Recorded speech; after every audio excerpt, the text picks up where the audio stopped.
Time 9:02, 20 अप्रैल 2024 शनिवार। अथ नर्मदा पुराणम 74वां अध्याय पुत्र प्राप्ति तीर्थ की महिमा।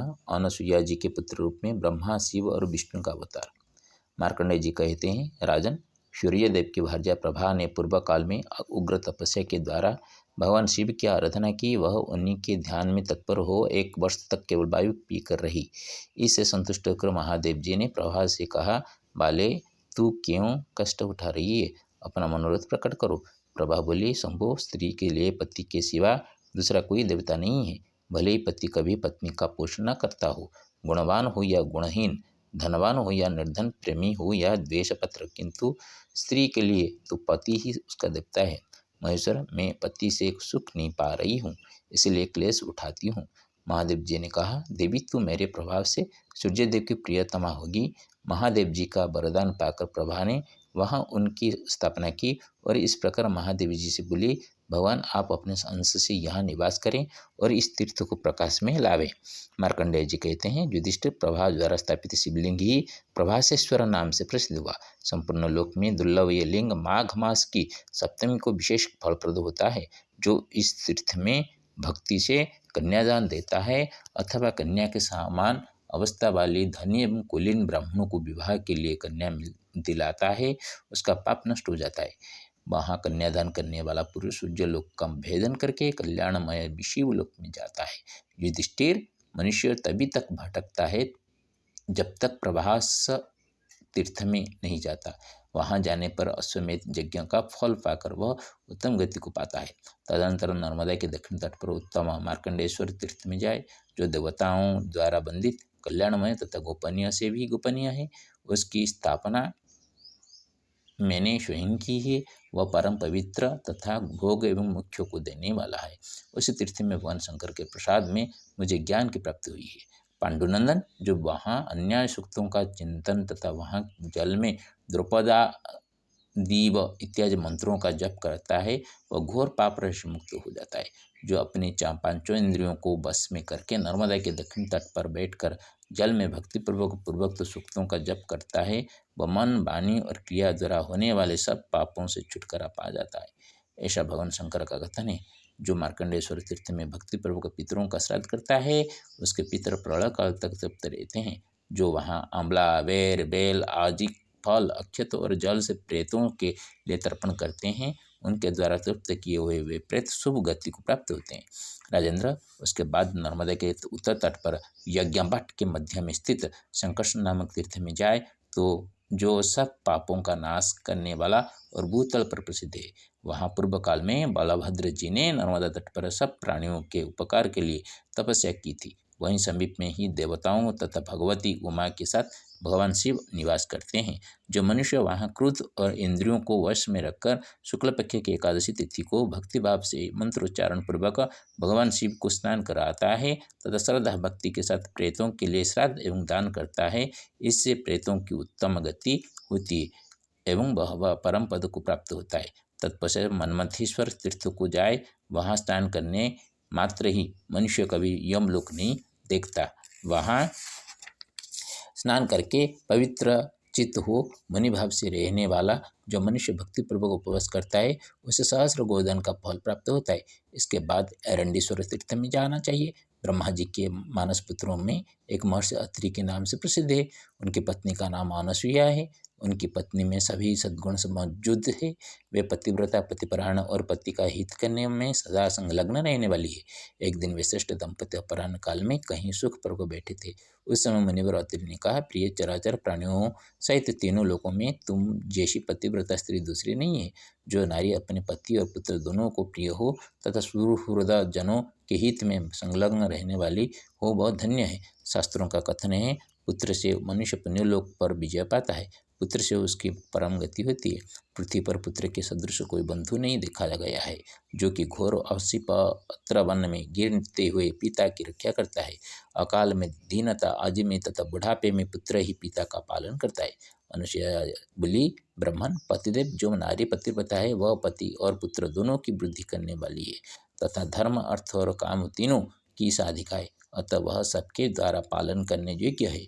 जप तप तीर्थ यात्रा पुत्रेष्टि तथा मंत्र साधना आदि साधन पुत्र की प्राप्ति कराने वाले होते हैं, ऐसा सभी गुरुजन कहते हैं। हमें पुत्र नहीं है, यदि आपकी आज्ञा हो तो मैं पुत्र के लिए दुष्कर तपस्या करूं। अत्रि ने कहा, उत्तम स्वभावशाली महाप्रज्ञ, मैं आज्ञा देता हूँ, तुम पुत्र के लिए तपस्या करो। तब अनुसुईया ने अपने पति को साष्टांग प्रणाम करके कहा, विप्रवर, आपके प्रसाद से मैं सिद्ध प्राप्त करूंगी। ऐसा कहकर अनुसुईया नर्मदा नदी के उत्तर तट पर सुबह अरण्य संगम गई, जो सोमनाथ के तुल्य महत्व रखने वाला था। नर्मदा के समेत जो योजन तक वहाँ दोनों तट की भूमि बड़ी उत्तम है।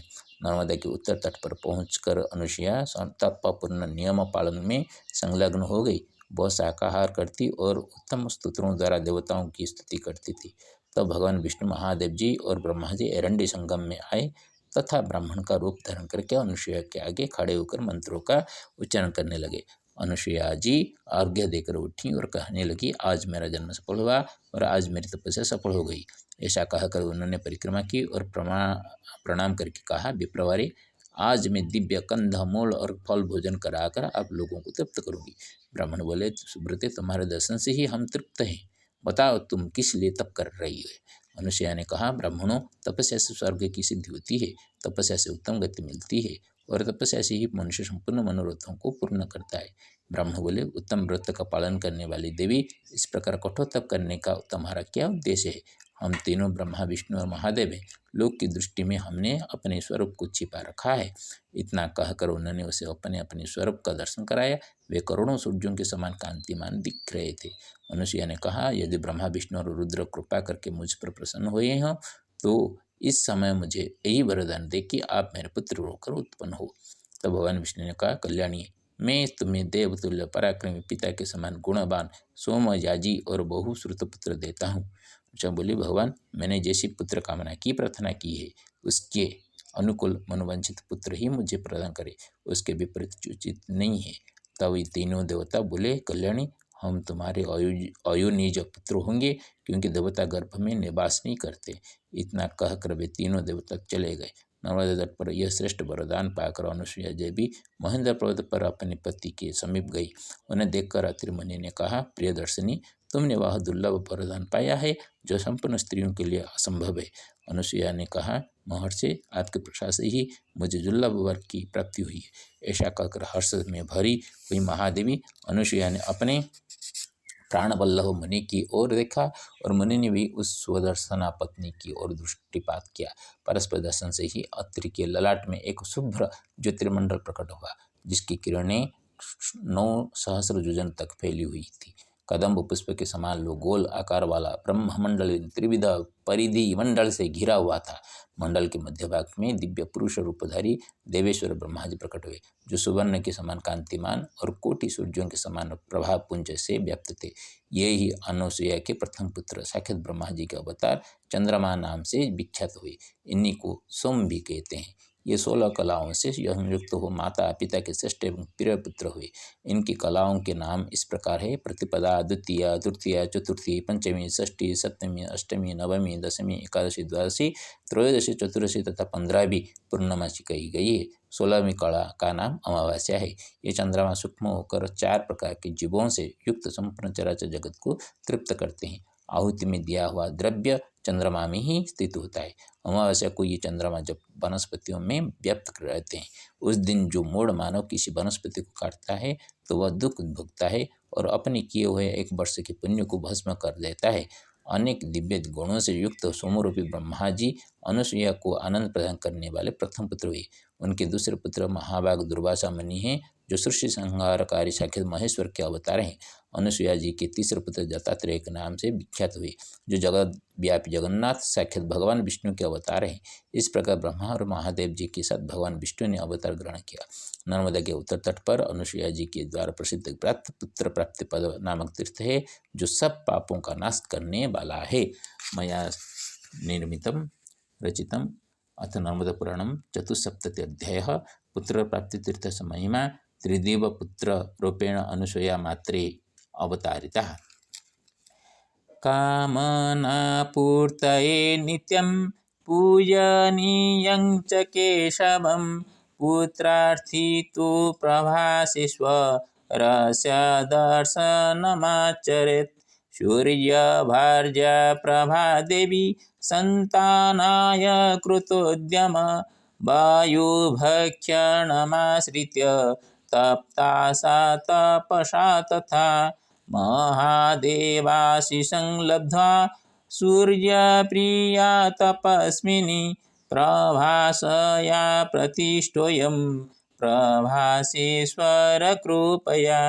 दक्षिणतटमाश्रित्य मार्कण्डेयसोऽपि भो मुख्याय क्रियतां धर्मं धर्मादर्थततो गति। यज्ञवाटुतरक्षेत्रे नर्मदायाश्च पावनं बलभद्रकृतं शरं तपस्ततो लभे फलम्। तत्पश्चान्मन्मथेशानं कृत्वा च दर्शनं नरः यमलोकाद्भवेन्मुक्ति चिरसुखं च लभते। प्राग्मयुक्तकथनधि एरण्डीश्वरदर्शनं कृत्वा नरो लभेत् श्रीसुतादय सुसुखदम्। अत्रिमुने वचनाद्धि पतिव्रतानसूयाप्रिया तपसार्जितसुताश्च त्रिदेवरूपिण विधि। कामनापूरणे एकादशी व्रत कामदानमधारिण। मनवांछा सबु जेमंता पुराई संता प्रभास दर्शन। सूर्यपत्नी प्रभा संतान कामना मन मध्य रखी बाळा। वायु सेवन रे कठोर तपरे शंकरं कुमुही नेला। शंकर आशिषे पूर्ण काम तार प्रभासेश्वर विख्यात। जीवदश मध्ये बारिक गमन करीणत सत्कृत। मार्कंडेय मुनी स्वहस्ते स्थापन्ति नर्मदा दक्षिण तटे। मुख्य कामी नर स्नान दर्शन रे हरलाभे सुनिकटे। नर्मदा उत्तरे बलभद्र स्वामी कठोर तप आचरी। यज्ञ बाट नाम तीर्थ ख्याति रखी कଳି कलुष उधारी। ताहा परे राजा मन्मथेश्वरं को करिव यात्रा हरसे। समस्त वांछा को पूर्ण कराई रखे हतु मानसे। पूर्वरु चरित अत्रि अनसूया त्रिदेव पुत्र रूप रे। एरंडीश्वरंक विचित्र महात्म्य पुत्र प्राप्ति दर्शन रे। बुद्धेश्वर प्रभु बुद्धग्रामेश्वर संतान प्रदायीश्वर। ओम नमः नर्मदा बुद्धेश्वराय को जपी पाओ सुत बर। ओम ग्रम रमाणर्वादामगम नृसिंहं विषणाभद्रमतुमृतनमाम्यं सप्तम नृसिंहेन सप्तम के महालक्ष्मी नमस्ते। ओम नमो नमः बुद्धेश्वराय नमो नमः। ओम नमः बुद्धेश्वराय नमो नमः। ओम नमः बुद्धेश्वराय नमो नमः। पुण्य चैत्र शुक्ल दशम्या तिथौ सर्वेषां मंगलं भवतु सर्वविध कल्याणं भवतु। सर्वे जनाः सुखेन तिष्ठन्तु रोगव्याधि विनाशक भवतु। सर्वे धन धान्य पुत्र पुत्रादि सुख संपत्ति लाभाय चिरजीविनः भवन्तु। हरि ओम श्री लक्ष्मीनृसिंहाय नमो नमः।